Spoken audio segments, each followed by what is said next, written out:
I'm Daimon Tom Wardle, a teacher with Empty Moon Zen.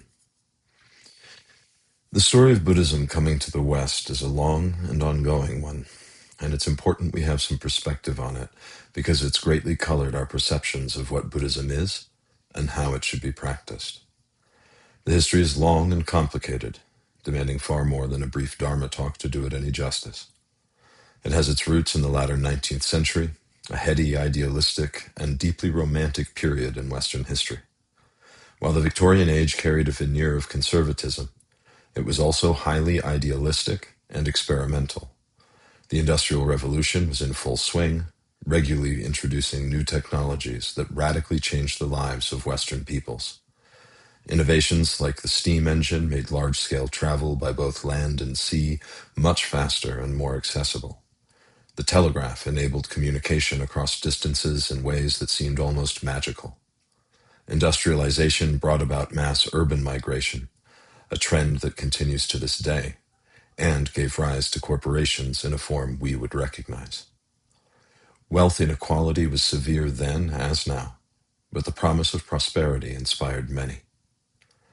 This was also a time when Western imperialism reached a crescendo, driven by greed and industry's insatiable appetite for raw materials.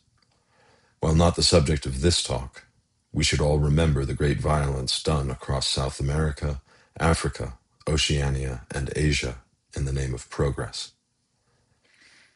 In 1854, Japan, a nation that had been almost completely cut off from the outside world for 250 years, was forcibly opened to the West under threat of violence from the United States. The Americans were quickly followed by the British and the French, and various factions within Japan saw their moment to rise up against the samurai government and the oppressive caste system. There was a bloody war, but the samurai were ultimately defeated, and the Emperor Meiji restored as head of a modern parliamentary system. To avoid the horrors inflicted on their Chinese neighbors by Western imperial powers, the Japanese adopted nationalism and set about a program of rapid industrialization in order to become an imperial power themselves. In the process, however, great change was necessary, and this began with the construction of a national identity. Buddhism was a Chinese import and subject to aggressive reform and suppression throughout the Meiji period. It's important to explain here that our Western concepts of religion largely do not apply in Japan. In fact, there was not a native word for the concept of religion as we hold it prior to the arrival of Western missionaries. In Japan, things have always been more fluid. Buddhism had commingled with native belief in kami, gods and divine nature spirits, resulting in a mixture of the two called Shinbutsu Shugo, literally syncretism of kami and Buddhas, or, less charitably, contamination of kami and Buddhas. In Japan, this fluidity between religious systems and practices continues to this day, leading to the contemporary joke that all Japanese are born Shinto, marry Christian, and die Buddhist.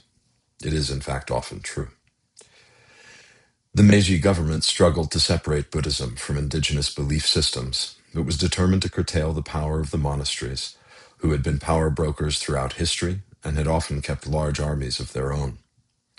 Eventually, Western curiosity about Buddhism would lead the Meiji government to use it as a tool of propaganda. But first, it had to be reformed.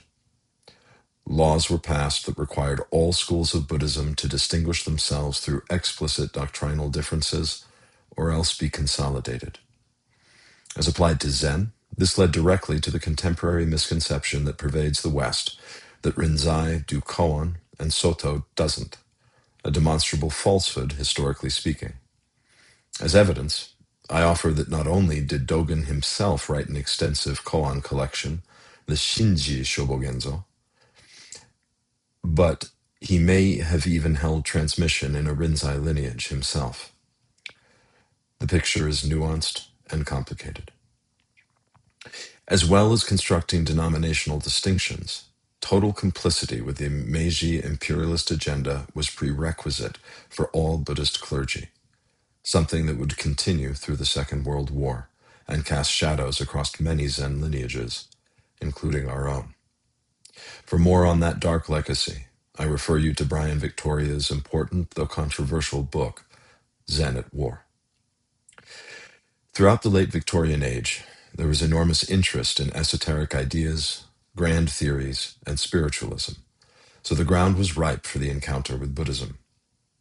The landmark event would be the World Congress of Religion in Chicago in 1893, where Zen quickly became a sensation due to the charisma and fluent English of D.T. Suzuki, there as translator for his teacher, Soen Shaku. Headed into the conference, Shaku declared, "Religion is the only force in which the Western people know that they are inferior to the nations of the East. Let us wed Buddhism to Western thought. At Chicago next year, the fitting time will come." Clearly, Shaka and Suzuki had their own agendas. Nonetheless, a meaningful dialogue began that would continue through the 20th century and eventually lead us to the Zen boom of the 1950s to the 1970s. Japanese Zen teachers came to the U.S., many to initially serve temples in Japanese ethnic enclaves, others specifically to teach Westerners. These men carried varied motivations, but most left behind complex legacies in their native lands. Some fetishized the West much as the West did the East, a case of the grass being greener. Others were effectively banished here. At least one was a convicted criminal.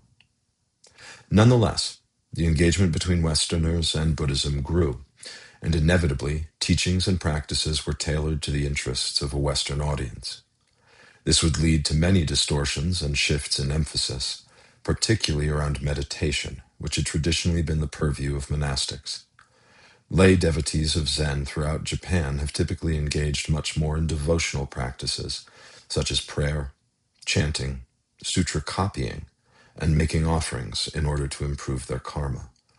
Many hope that by doing so, they'll be reborn a monk in future and be able to escape the cycle of suffering from there. Of course, there's also always the hope for blessings here and now. In the West, we've tended to underprivilege these devotional practices, often looking down upon them as magical thinking or just plain foolishness. Perhaps you even noted within yourself a reaction when I brought them up. Good. Stay with that. Now look, I'm not much of one for any sort of cosmology or magic. While I acknowledge that there are myriad phenomena in this world that I do not understand and may very well be beyond the ken of science and reason, I'm very much a rationalist in the Western sense of the word. My father is a physicist and academic. I have a lifelong love of the sciences, and I love to know about things. And that is exactly where the problems start. Of the three pillars of Zen that are great faith, great doubt, and great effort, I've always preferred the latter two. My Dharma name even means great question, and it is very apt. Faith, however, has been a struggle for me for more reasons than I could politely enumerate here. I'll spare you. But I do know this. I need it. And for me, faith specifically means bowing. We are highly individualistic creatures by culture and by nature. If nothing else, I am at the center of my own senses. When you stub your toe, I feel nothing. But when I do, my entire consciousness is co-opted by the experience. When you are hungry, again, I feel nothing. But when I am, it becomes increasingly difficult to think of anything else. My experiences insist upon themselves, vivid, urgent, and apparently real. Because it feels like it all comes back to me, I am inevitably the main character of my own story, just as you are of yours. If we're not incredibly careful, we're left feeling like we are the center of the universe. Meditation can play into this self-centeredness all too easily. I know I started practicing as an exercise in self-improvement. As a teenager with a predisposition toward depression, I was clear I needed some work, and meditation seemed to make sense. I figured I could fix myself through the practice and become something superior. I'd work out all my flaws and frustrations with myself, and then this new, superhero self would have a frictionless and glorious life. I figured it would take about 5 years. I fantasized about flying through the koan curriculum like koan Jesus, never making a mistake and wowing my teachers with my brilliance. Thank God that isn't what happened. Not at all. And I can see now how intoxicated I was with fantasies about my own splendid specialness. Those attitudes are the precise opposite of what Zen is about, but they are totally natural. Practiced properly, meditation is an antidote to such thinking, but all too easily it can dangerously reinforce our sense of specialness. If you have any doubts about how dangerous meditation can be, go read Zen at War. Or just look back at the legacy of abuse and hurt left by so many Zen teachers in the last half-century. And here's the really tricky part. Some of those abusive, racist bastards were also gifted teachers. It's all so very messy. Self-deception and self-centeredness arise endlessly. Meditation can be a tool to become intimate with these things, to know them when they come knocking, and thereby to help us manage them. Or it can become another onanistic exercise in self-aggrandizement. What do we need to do to tilt it toward intimacy and humility, toward an experience of oneness over selfness? If we don't worship something else, we end up worshiping ourselves.